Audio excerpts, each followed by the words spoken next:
teaching them.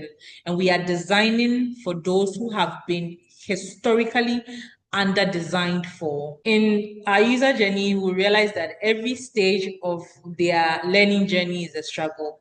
Access, there are no materials. Learning, no sign language videos. Power, unreliable. Internet is absent. Teachers untrained in sign language and communication is broken. These are minor issues that are compounding and disadvantaging them, that turn school into a place of frustration rather than discovery. And this is injustice we are trying to fight. So with every tech solution, your users are your main focus. The users of the platform are your main focus. So we needed to gather some bit of feedback from our wireframes that we put out last week. And this is what we did. We listened, we redesigned, and then we evolved. Our users told us that their sign up was hard, so we made it simpler. They needed visuals, we added GIFs. They needed space, we built flexible storage. They needed local languages, we added Twi, Ga, and Ewe, which are the most spoken language in Ghana beyond Hausa. This solution reflects the voices of the people and what is meant to serve them. So then one may ask, what exactly is our solution? Our solution is a mobile app for teachers and students. The teachers share approved materials offline. They can use Bluetooth or local networks with zero internet needed.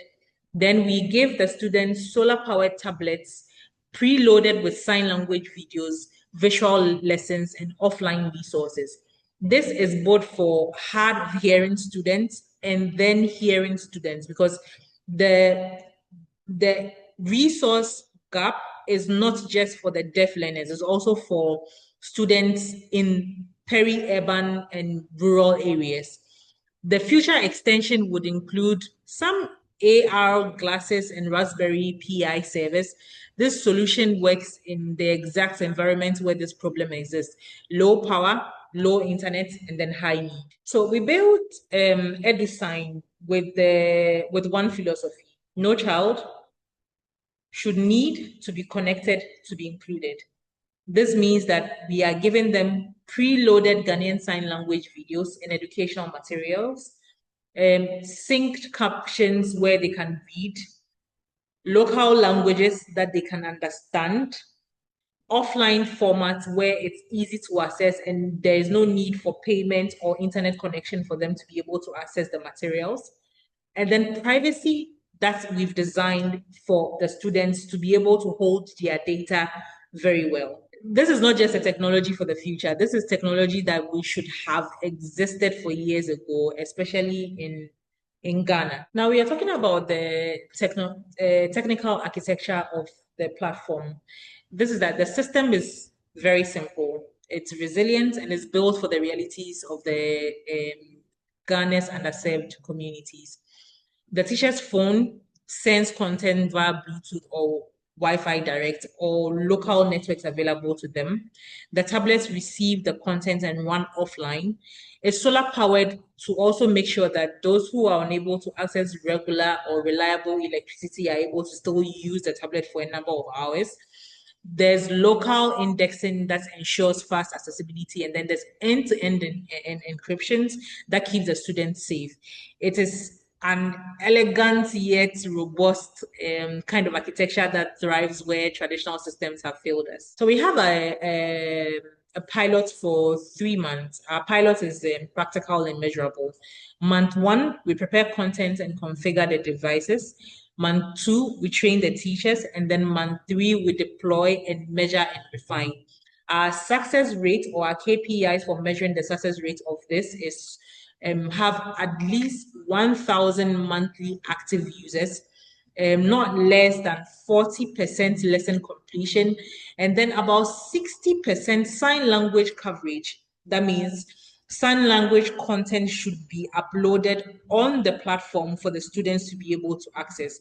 We are not asking you to believe in our theory, but we are inviting you to invest in the evidence, invest in what is lacking at this moment. We are also ensuring that we have certain strategic partnerships, which would include sign language organizations to provide some GSL content creation expertise, universities who would provide academic research and expertise, offer teacher training programs as well, NGOs who would help us to provide implementation expertise, offer funding and resources mobilization, and also support the advocacy offer.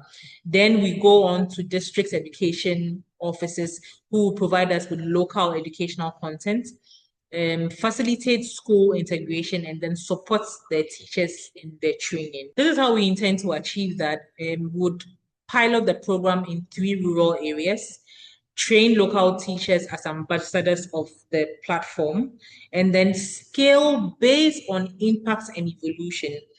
Once we are able to measure the metrics, we are able to scale up the demand and then send it to more schools and then measure it. If there's anything that needs to be kept sacred, is data of children.